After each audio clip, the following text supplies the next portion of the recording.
du combat de la franc-maçonnerie pour la liberté de conscience. C'est déjà, ça commence bien. Alors, les gens se disent, non mais nous on voudrait être libres, hein, on voudrait avoir la liberté de conscience, parce que là c'est prosélyte, hein, tout ça. Alors qu'ils aient fait ce truc-là il y a 200 ans ou quoi, pourquoi pas, bon. Mais depuis 1905, est-ce que, et même avant la loi de 1905, est-ce que vraiment, en France, et en Occident au sens large, la religion catholique était prosélyte, agressive, forçait les gens à croire, forçait les gens à aller à l'église, etc. Je crois pas. C'est un leurre. Moi, ce que je remarque, c'est depuis 40 ans, hein, depuis 80, on va schématiser, tous ceux qui ont la parole publique et qui sont immigrationnistes, je résume, sont socialistes et francs-maçons.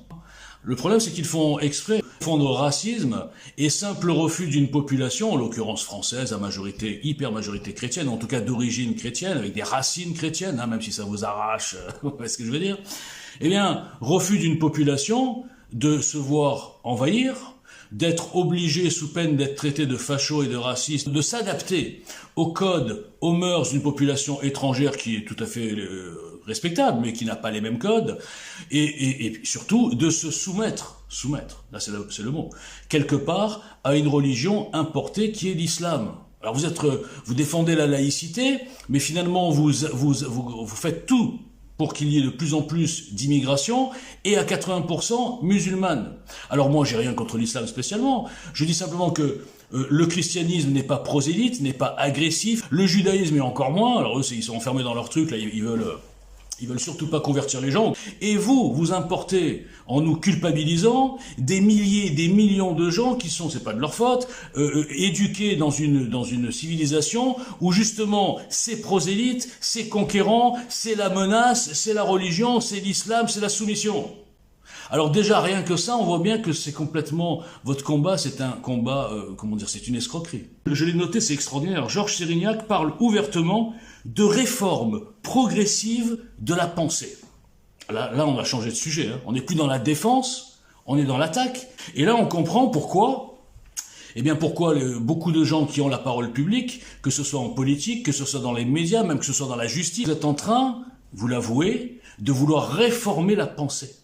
Vous avez décidé que la pensée franc-maçonne, progressiste, soi-disant, scientiste, transhumaniste, anti-Dieu quelque part, vous poussez les gens à ne plus croire en rien, croire en des machines, croire en des robots, croire en la science, même quand elle nous empoisonne. On arrive à un point qui est pour moi inacceptable et dont personne n'ose parler parce que les gens sont ou ont peur ou sont même francs-maçons.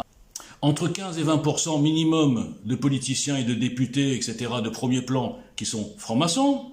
Dans la justice, j'en parle même pas. Dans les syndicats, c'est de la folie. Ces gens-là ont décidé en cooptation totale de dire que la bonne pensée, le camp du bien, c'était donc immigration à volonté, plus de racines, plus d'histoire, plus rien qui rappelle un petit peu de repères d'une nation, d'un peuple et d'un pays. C'est du mondialisme, c'est du progressisme.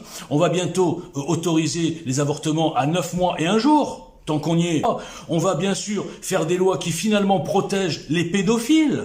Donc l'homme occidental doit devenir une femme, la femme doit devenir virile, un homme, et donc à la fin ce sont des êtres asexués. D'ailleurs on a un modèle du genre avec Macron. Il n'y a plus de monsieur, il n'y a plus de madame. Mais en quoi est-ce un progrès? Les petits exemples que je viens de donner. C'est que dans votre tête que c'est un progrès. Et vous forcez les gens à aller vers ça. Alors qu'une majorité de gens, si on leur pose des questions naturelles sur plein de sujets, ils seront à l'envers de ce que vous prenez. Donc, moi je vous le dis, Georges Sérignac, vous êtes le président d'une filiale, d'une grande secte, qui s'appelle la franc-maçonnerie. Et c'est une secte qui est mondiale. Posez la question à Georges Fenech, qui ne me répond pas, jamais, lui qui est un spécialiste des mouvements sectaires.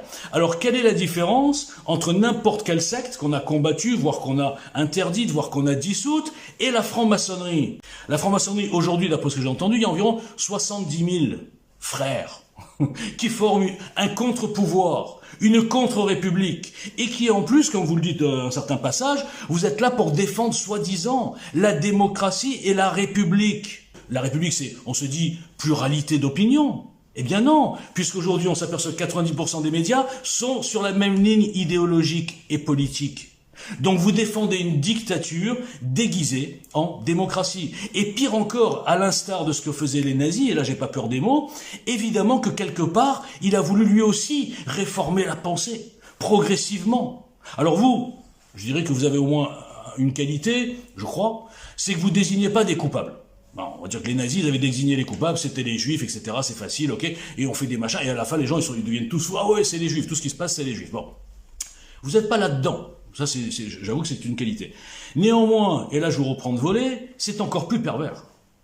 Parce que sous couvert de soi-disant défendre l'antiracisme, soi-disant défendre l'antisémitisme par exemple, enfin, c'est-à-dire lutter contre l'antisémitisme, eh bien vous avez participé, puisque tous les opérateurs étaient francs-maçons, à une loi qui s'appelle la loi Guesso et qui est d'une perversité absolue puisqu'elle met une cible dans le dos des juifs pour les petits esprits, les abrutis, les naïfs qui disent ah bah regardez, si on a fait une loi pour protéger les juifs, c'est que c'est eux qui commandent. Et ça, même moi qui suis un inculte, j'aurais pu le prévoir. Je me serais dit, les gars, faites gaffe, si on fait ça, ça va au contraire exacerber la suspicion et ça va cibler les juifs. Et vous l'avez fait. Guesso était un communiste, Mitterrand un socialo-progressiste à la fois extrême droite quand il faut pendant la guerre et puis d'un coup à gauche c'était plus porteur. Vous êtes tous dans une espèce de caste, de perversité absolue. Et je vais aller plus loin sur les juifs. Alors je sais pas si vous le faites exprès. Dans la franc-maçonnerie, on dirait qu'on sème beaucoup de petits cailloux qui mènent tous aux juifs. Donc les gens oublient complètement l'histoire et la nature même de la franc-maçonnerie et la création, même le lieu de création. C'est parti quand même de Londres, en 1700 et quelques. Là. Je crois pas que Londres était tenu par les juifs. Bon, je ne crois pas. Hein. Bon, peut-être que oui, mais je crois pas. Dans la tête de ces gens-là, la franc-maçonnerie est tenue par les juifs. Et les gens, comme ils sont très peu cultivés et qui ne veulent pas s'informer tant qu'on leur donne une version facile, eh bien, ils disent « Ah, c'est les juifs, les francs-maçons, les sionistes, les khazars, les Rothschild, et on a la quinte floche. » Et vous laissez faire ça. Et vous laissez faire ça. Les gens ne comprennent pas que les juifs, il y a bien sûr beaucoup de juifs francs-maçons, hein, c'est pas voilà, mais que les juifs qui sont chez vous, chez les francs-maçons, dans cette secte, je pense qu'en majorité, eux, ils sont là pour le business. Ils sont là pour le réseau, pour le relationnel. Et le témoignage que je donne juste après, eh bien, il parle de ça. Parce que la personne dont je parle, il est décédé, le pauvre, paix à son âme, était juive, hein, et franc-maçon. Hein, donc ça aide, hein, on a quelqu'un qui aide au tribunal de commerce, on a quelqu'un qui aide au tribunal tout court, on a quelqu'un qui couvre, on en voit des affaires des fois où les accusés sont protégés par la justice, parce que la justice en grande partie est tenue par les francs-maçons. Donc, moi ce que je dis, pour revenir à ce que je disais au début, pourquoi ne pas faire une liste? Moi je posais la question à Jacques Attali, êtes-vous franc-maçon? Bon, je pense que oui, mais bon. Pourquoi alors certains le disent ouvertement, mais la majorité le cache. Alors pourquoi cacher son appartenance à cette confrérie très honorable? Pourquoi? Quand on cache, c'est que justement on veut cacher quelque chose. Peut-être que si les Français avaient la liste de tous les francs-maçons et s'apercevaient que tous les pouvoirs des hautes sphères sont tenus par des francs-maçons, par des frères, ils comprendraient enfin ce que je dis depuis 5 ans dans le désert, que la République a été kidnappée et qu'elle est aux mains d'une caste. Caste, loge, secte, ce que vous voulez. Et je dirais même mieux, mafia. Pas dans le sens, ou peut-être pas, j'en sais pas, j'en sais rien, pas dans le sens vraiment criminel, mais mafia dans le sens cercle d'influence, où celui qui ne rentre pas et qui ne se soumet pas, il passe pas à la télé, il n'a pas de parti politique, il est vu nulle part, il est censuré, boycotté parce qu'il a la parole libre et qui pourrait éclairer les gens. Je parle pas que de moi, il y en a plein. Bon. Donc, Georges Sérignac, si vous n'avez rien à vous reprocher, si vous ne cachez rien, rencontrez un inconnu. Vous êtes un humaniste, vous êtes un antiraciste, on défend la démocratie, la République, eh bien, prenez le risque de rencontrer Walter Boujna. Hein, vous n'êtes pas antisémite, j'espère, je m'appelle Boujna. Donc, mes amis, au-delà des 2 tweets, juste au-dessus, que vous serez 5 ou 6 maximum à oser diffuser. Premièrement, parce que ça vient de Walter Boujna, le diable, qui vous brusque beaucoup depuis des années. Et deuxièmement, parce que les gens ont peur de toucher ce sujet tabou. Or, il y a une question que vous ne vous posez jamais. Vous voyez que tout ce qui se diffuse sur la franc-maçonnerie, c'est un peu traité comme du complotisme. Hein. Moi, donc maintenant, avec ce que je viens de dire, forcément que je suis un complotiste. Or, je ne dis que des vérités en prenant les mots du grand maître d'Orient de France. Hein, je ne peux pas faire mieux. Bon. Mais c'est pas grave, je suis complotiste. Et vous ne vous posez pas la question pourquoi la majorité de vos idoles médiatiques, que ce soit des politiciens, des chroniqueurs, tous les gens que vous idolâtrez, dont je parle assez souvent, Pourquoi personne n'ose parler de ça? La moitié en sont, hein, j'ai pas dit qu'ils sont de la jaquette, hein, ils sont du tablier, et l'autre moitié a peur parce qu'ils savent la puissance de cette pieuvre, et ils savent que ça fermerait beaucoup de portes, de se mettre à dos la franc-maçonnerie. Donc si on comprend bien ce qui se passe, nous avons donc une caste qui est multiforme, on va dire, mais qui est quand même représentée symboliquement par la franc-maçonnerie, qui a ses pions partout. D'accord? Qu'est-ce que c'est la définition d'une dictature? Prenez le nazisme. C'était quoi au départ le nazisme? C'était un groupe de malades mentaux qui peu à peu par la menace, par plein de choses, par l'influence s'est étalé, s'est propagé. À la fin les gens, ils étaient dedans, ils s'en foutaient un peu d'Hitler, mais bon, ils pouvaient pas faire autrement. Et ça a donné le nazisme, ça a donné la pensée unique, ça a donné tout donc la propagande, ça a donné la censure, ça a donné les médias vendus, la justice vendue, même la culture et l'art vendus. Renseignez-vous sur le nazisme. Nous sommes en plein dedans.